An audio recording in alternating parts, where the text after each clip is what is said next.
Serdar Atan, size de şöyle bir soru yönelteyim. Şimdi Devlet Bahçeli'nin daha önce de birçok çıkış yaptı, birçok açıklama yaptı. Hatta gelsin mecliste bile konuşsun dedi. Yani bunların hiçbiri somut adıma dönmedi. Yani şimdi statü çıkışını nasıl değerlendirmek gerekiyor? Neler söylemek istersin? Yani aslında Bahçeli yani hani sürecin başından beri işte ta neredeyse 1 Ekim meclis açılışında. evet, 1,5 sene oldu. O zaman da yani daha böyle hem fevri hem daha açık ifadelerin olduğu çıkışlar yaptı. Nitekim o zaman gelsin mecliste konuşsun, işte DEM Parti sıralarına gelsin. Yani daha cesurca bir yaklaşımdı. Sonrasında tabii işin rengi değişti. Biraz daha farklı bir durum gelişti. İşin iş ciddiyete bindi. Sayın Öcalan bu çağrıya cevap verdi. 27 Şubat çağrısıyla ve sonrasından peşinden gelen adımlar oldu. İşte PKK'nın feshedilmesi, silahların yakılması, çokça şey yaşandı bu süreç içerisinde. Elbette ki daha hızlı bir süreç olarak bekleniyordu. Özellikle de Sayın Öcalan'ın statüsü ve özgür çalışır koşullarının sağlanması konusunda. Çünkü baştan beri bu sürecin mimarı Sayın Öcalan'dır dedik. Herkes de bu hakkı teslim etti. Kendisinin çağrısıyla bu kadar olumlu, önemli gelişmeler yaşandı. Sonrasında işte her türlü riski göze alarak adeta tüm bedenini taşın altına koyarak ciddi anlamda hamleler yaptı. Sadece işte Türkiye'deki barışı, Kürdistan'daki barışı sağlama amaçlı da değil.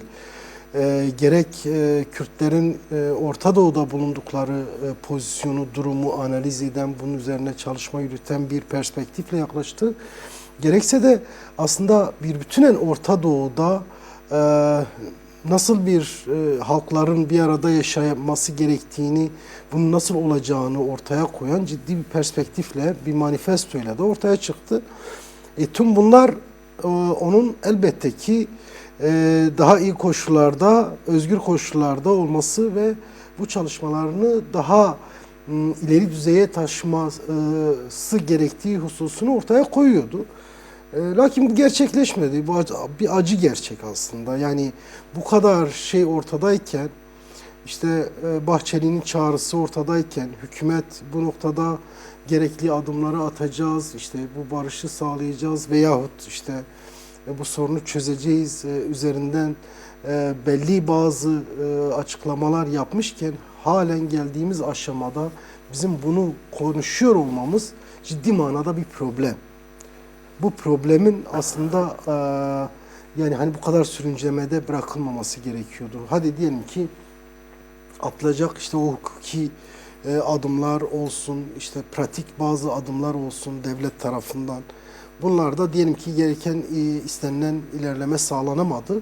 En azından Sayın Öcalan'ın statüsünün belirlenip işte şu anki mevcut durumdan çıkarılıp özgür bir ortama kavuşması gerekiyordu. Bu sağlanmış olsaydı diğer adımlarda zaten peşi sıra gelirdi. Daha gerçekçi ilerlemeler sağlanabilirdi. Daha yerinde bazı adımlar atılabilirdi.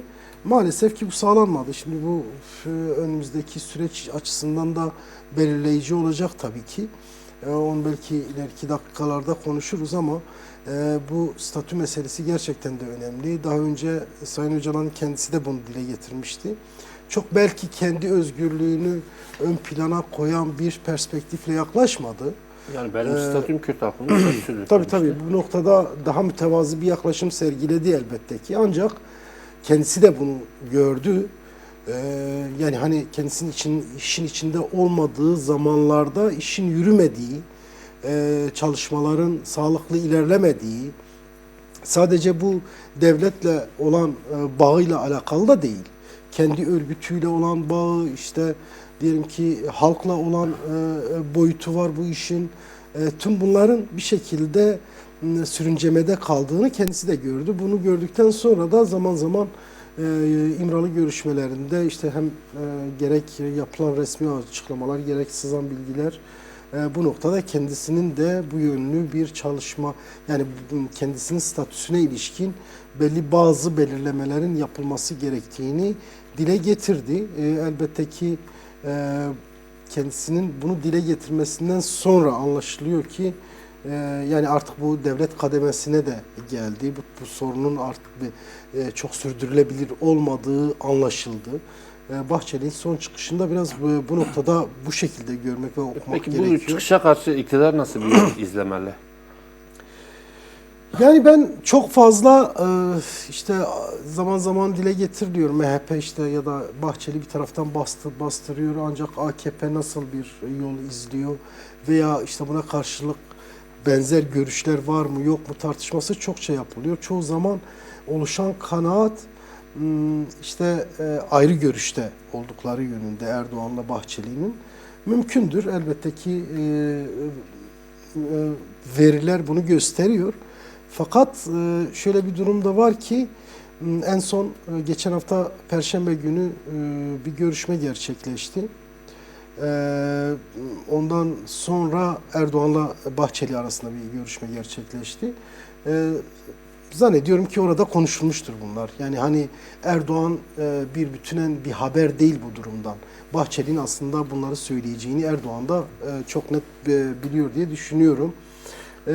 Mevzu biraz daha işin işte nasıl olması gerektiği konusunda AKP'nin, hükümetin, işte Erdoğan'ın çok fazla kafalarının net olmamasından kaynaklandığını düşünüyorum. O açıdan birbirlerinden haberdarlar. Hatta bu işin böyle olması gerektiği konusunda bence onlar da hemfikirdir. Çünkü başka şekilde ilerlemeyecek bu. Net ortaya konuldu bu. Özgürlük Hareketi de bunu net ortaya koydu. İşte siyasal çevreler de işte DEM Parti başta olmak üzere demokratik çevreler de bunu ortaya koydular. Kürt halkı da bunu söylüyor. İşte halkın içerisindeyiz. Yaptığımız röportajlarda görüyoruz, dile getiriyorlar. Mitinglerde olsun, çeşitli etkinliklerde olsun. Halk da bunu dile getiriyor. Sayın Öcalan'ın statüsü belli olmadan, İşte onun çalışma koşulları düzeltilmeden, özgürlüğü sağlanmadan herhangi farklı bir şeyin yapılması çok anlamlı olmayacaktır. Zaten ki sürecin dinamosu, sürecin götüreni, mimarı, başlatanı bizzat kendisi. Bu açıdan da yani sanırım AKP'de bu konuda belli bir yaklaşım sahibi olmak zorunda olduğunu görecektir. Bu biraz da belki de mücadeleyle alakalı, biraz daha politik yaklaşımla alakalı, politik arenadaki yapılacak baskı diyebiliriz, işte görüşmeler diyebiliriz, diplomasi diyebiliriz. Bu noktada yürütülen çalışmalar belirleyici olacaktır diye düşünüyorum. Yani hani çok böyle toplumun hazır olmadığı Aslında toplum hazır, tamam. yani öyle bir şeyin en milliyetçi çevre, yani Bahçeli bile çıkıp bu şekilde bir tavır içerisine girebiliyorsa çok da şey değil yani. O biraz bir bahane olarak aslında öne sürülmeye çalışıyor çünkü yani tamam vardır muhtemelen yani hani bu sürecin böyle olmaması veya Kürt düşmanı veya işte insanlık düşmanı veya faşist düşünen elbette ki işte Türkiye cephesinde vardır böyle bir zümre diyebiliriz. Fakat bu toplumun bir bütünü noktasında yanlış bir algı da oluşturulmaya çalışılıyor diye düşünüyorum. Çünkü kim barış istemez ki, kim doğru işte çünkü sonuç itibariyle Kürt meselesinin bu 50 yıllık süreçte yarattığı yani Kürt meselesini demeyelim de yani hani savaşın yarattığı çok ciddi bir yıkım var. Bunu etkilemeyen kimse kalmadı. Tabii her alanda olduğu gibi ekonomik anlamda da büyük bir yıkım oluşturdu ve bu herkesi etkiliyor. Bu sadece Kürtleri etkilemiyor işte ya da demokratik çevreleri etkilemiyor. Bundan işte MHP'lisi de etkileniyor, İYİ Partilisi de etkileniyor, CHP'lisi de etkileniyor ve bunların hepsinin elbette ki bu etkilenme düzeylerine paralel olarak bir tepkisi oluşuyor yani. Bunun yarattığı tam bu noktada mesela Evet. bu statü konusu tamamen çözülürse süreç nasıl bir ivme kazanır sizce? Yani bu bahsettiğimiz tüm bu sorunların yavaş yavaş çözülmesi anlamına gelir. Sayın Öcalan eğer rahat çalışır koşullarda olursa emin olun ki yani sürekli olarak dile getiriyoruz.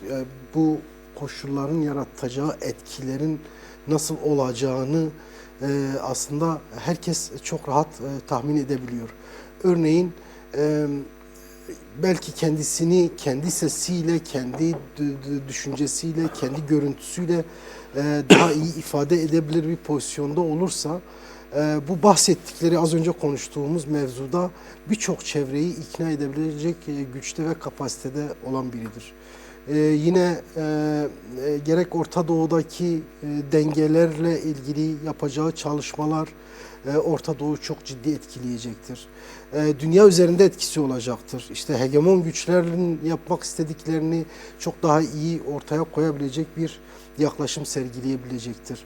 En önemlisi de işte bir barıştan bahsediyoruz. Barışın gerekliliğinden bahsediyoruz. Bunun siyasal alt zemininin ne olması gerektiği, bunun nasıl çözülebileceği, atılacak adımların ne olacağı, ne olması gerektiği konularını çok daha net ortaya koyabilecektir. Yani şimdi biz istediğimiz kadar konuşalım. Yani bunu yaratacak bir etkimiz yok. Veya siyaset, işte Türkiye'de siyaset yürüten birçok çevre olsun. Buna işte Cumhurbaşkanı da dahildir, Bahçeli de dahildir. İşte DEM Parti'nin genel başkanları ve eş genel başkanları veya ilgili çevreleri de dahildir. Yani istedikleri kadar söylesinler, Sayın Öcalan'ın yaratacağı etki kadar etki yaratmaz. Onun ortaya koyacakları, işte ortaya koyacağı paradigmanın yaratacağı etki düzeyini hiç kimse yakalayamaz. Bu gerçeklik ortada duruyorken, biz bunu söylerken propaganda yapmıyoruz. Aslında bir gerçeklikten yola çıkıyoruz. Veya işte bunu söylerken öyle afaki konuşmuyoruz. Bu 50 yıllık süreçte bize ortaya konulan veriler var. Yani hazır veriler var. Bunlara baktığımızda bunu çok net olarak görebiliyoruz. Bu ta 93'lerde de böyleydi. İşte 2000'li yılların başında da böyleydi. Geldiğimiz aşamada da bu böyledir yani. Bunu çok fazla eğip bükmeye de gerek yok. Veya işte birilerinin görmek istediği biçimde olduğunu, yani bazıları çok farklı pencereden bakmaya çalışıyorlar ya. Yani aslında öyle olmadığını çok net ortaya koyabiliyoruz yani. Dediğim gibi yani daha hızlı ilerler süreç. Sayın Öcalan daha yerinde müdahaleler yapabilir. Bazı hatalı, eksik gördüğü veya işte yanlış giden bazı şeyleri düzeltme şansına sahip olabilir. İşte devletle direkt müzakere halinde olması halinde işte muhataplarını ikna etme konusunda daha etkili davranabilir. Yine örgütü üzerinde olsun, işte halk üzerindeki etkisi olsun daha etkili bir pozisyon alır. Tüm bunlar yani hani çok böyle bilinmeyen şeylermiş gibi de çok şey yapmaya gerek yok aslında. Herkes bunun böyle olacağını net bir şekilde görebiliyor.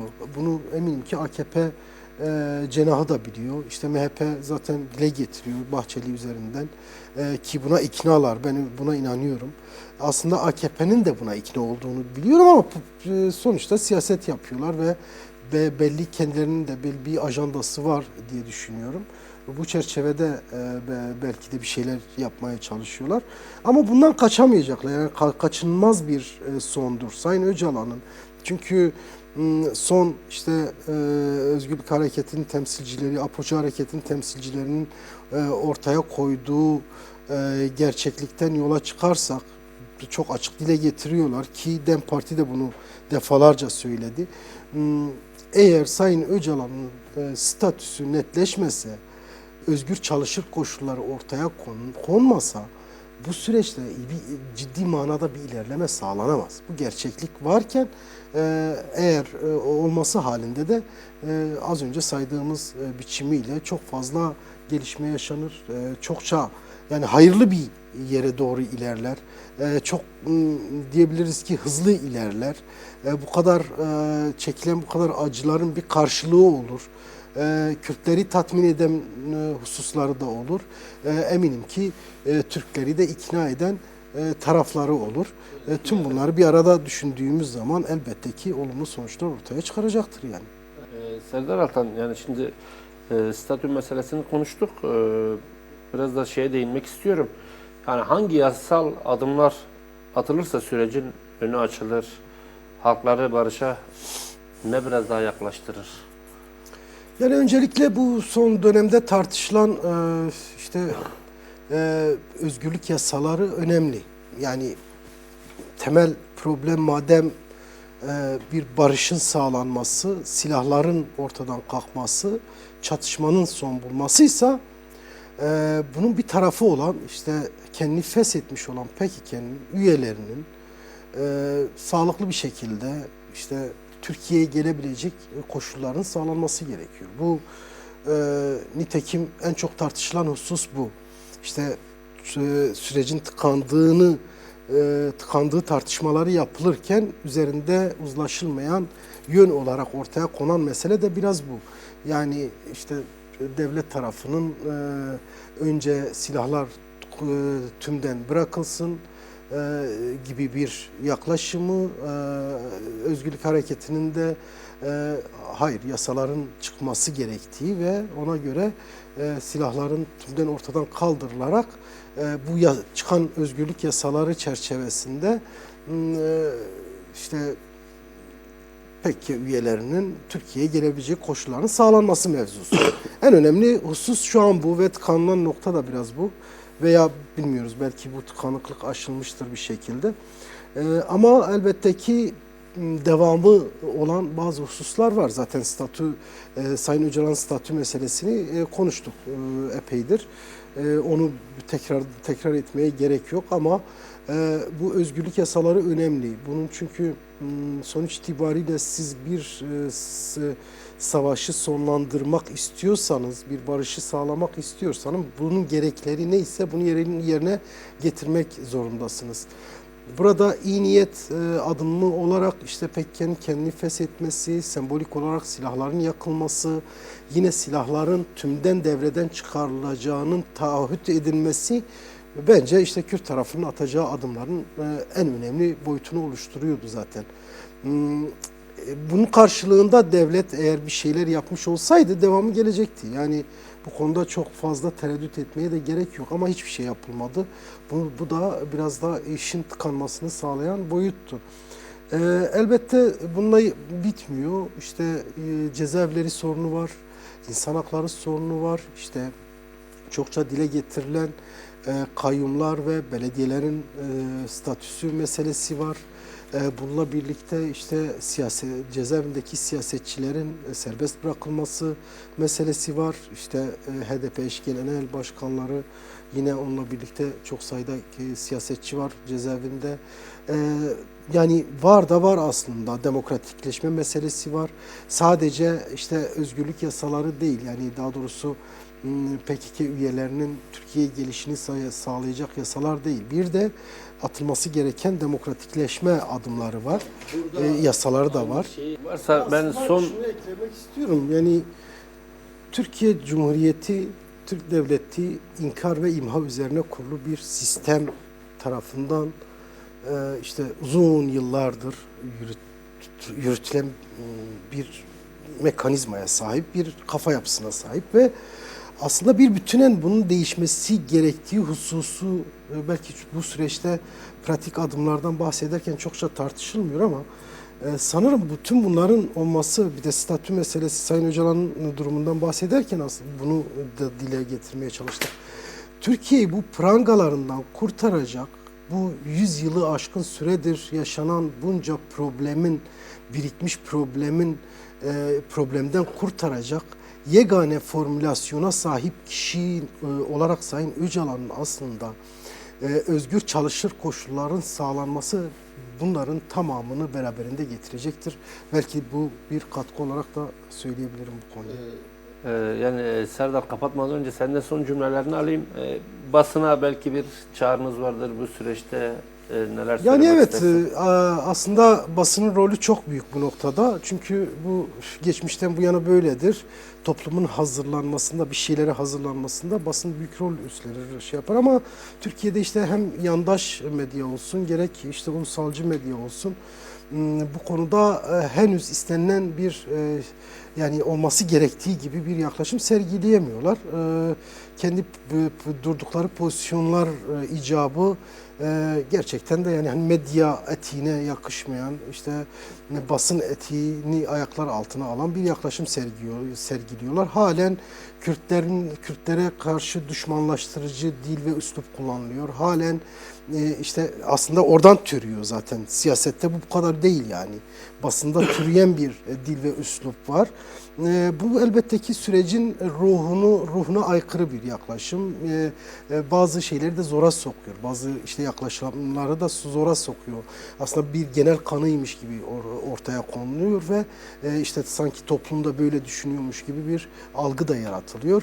Bu noktada işte son süreçteki bu bahsettiğimiz statü meselesinde de ulusal basını takip edin. Gerçekten de böyle yani insanın hiç kabul edemeyeceği bir üslupla, yaklaşımla bir yani bunu ortaya koymaya çalışırlarken bile bu üslubu kullanıyorlar. Yine işte yandaş medya diye dediğimiz AKP'ye yakın medya ise daha çok işte hükümetin yaptıklarını, yapacaklarını yine Kürtleri ezen bir yaklaşımla ortaya koyuyorlar. Yani Kürtlerin onuruyla oynayacak bir yaklaşımla ortaya koyuyorlar.